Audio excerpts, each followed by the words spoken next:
My name is Tiasia. I'm an urban sociologist. I'm also the founder of Seeing Social Labs. We are a social impact startup. I'm also a fan of punk rock music.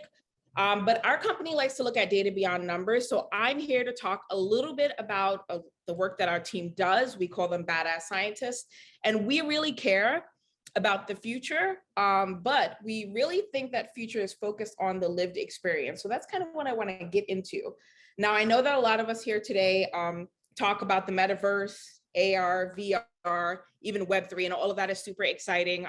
I, for one, love playing Beat Saber on my Oculus, but I think a lot about how unique that is, right? Like you're putting on this device, you're going into a whole new world that was created by humans, and you're able to live in this fictitious space with different characters and avatars. And then when you take that off, you're back in the real world. And in the real world, we're dealing with some real world issues, some social issues, things that we have yet to solve, even though we've created these crazy big innovations. So that's what I like to think about, right? How are we still dealing with issues like racism and sexism? And how are we even approaching issues like immigration or refugee rights if we're trapped in another world in some respects? And so we have one running theory about that, and it's related to human communication. You see, symbols and written word are some of the most common ways we communicate, but they only started about 30,000 years ago. They really innovated because we were able to use tools and build a more cohesive society by doing that.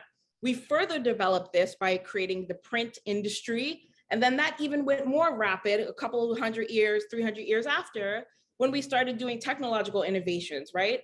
So these are all human-led innovations. And it's easy to analyze symbols in written code or symbols in written word because they are code. But when you look at sound and spoken word, they started so much further back, and it first required the evolution of the actual physical body. Our faces, our throats, our vocal cords all had to evolve for us to be able to communicate with one another.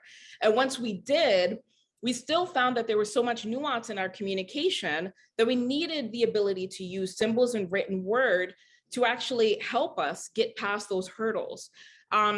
Because it required that biological evolution, there was that element of nuance that is applied to it. And so that creates this opportunity where we have trouble understanding one another, sometimes even if we're speaking the same languages. So I'm going to throw out some examples. When you see this word, what do you think? Now, I'm a New Yorker, so when I say the word brick, I mean it's cold outside. But I was speaking to someone from Virginia, and when they said the word brick, they meant something else. And I'm sure maybe what y'all were thinking was that kind of hard piece of stone that's created, that's part of a building. But according to Urban Dictionary, brick has several different meanings. This is the nuance that I'm talking about that's very complicated with the human language. Another example is carbonated drinks. I say soda, but this is just a quick example pulled off the internet. Terms across North America alone, United States, can vary where people say pop, soda pop, tab, and the list goes on and on. So the question then becomes, how do we start to understand one another if we're not even speaking the same language? Our fundamental belief is that we are on the cusp of qualitative data innovation. Right? How can we begin to focus on depth? Because 80% of all data collected across the globe is quantitative. It's coded in mathematical terms. Variables are integers. This allows us to focus on scale. This is why big data is exciting. But on the other side of that, only 20% of data collected is qualitative. It's unstructured, it's messy, it's gritty, and it's complex because words can mean multiple things, meaning that it's multivariate, and it's not going to focus as much on scale as it is depth. You need that depth to really understand the nuances of what people are saying and their own experiences. Now, I like to test things out a lot. So I decided to test this phrase out. Chalet is a Spanish phrase. You may not recognize it, or you may recognize it as something specific, but Chalet is a Spanish phrase.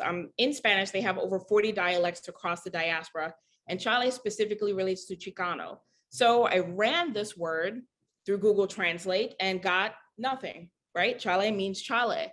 So ultimately, the real challenge that we are experiencing is that in order to understand complex social problems, we need to be able to understand and empathize with one another. And if we can't do that and we can't communicate with one another, How are we going to bridge the gap to solve complex human problems?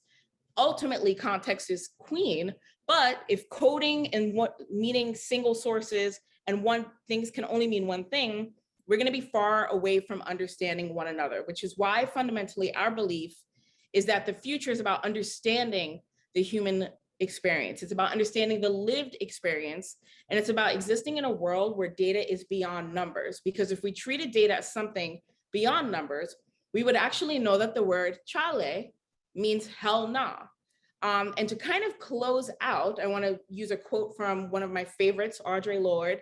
Our lives are multivariate, right? We're not singular human beings. So coding our existence, our being into single integers is not possible, right? For us to really start exploring and understanding social issues and to understand the human experience, we need to get into a world where natural language processing and computational linguistics can take us much deeper into that qualitative data. So I implore all of you to also think about how we can understand the human experience.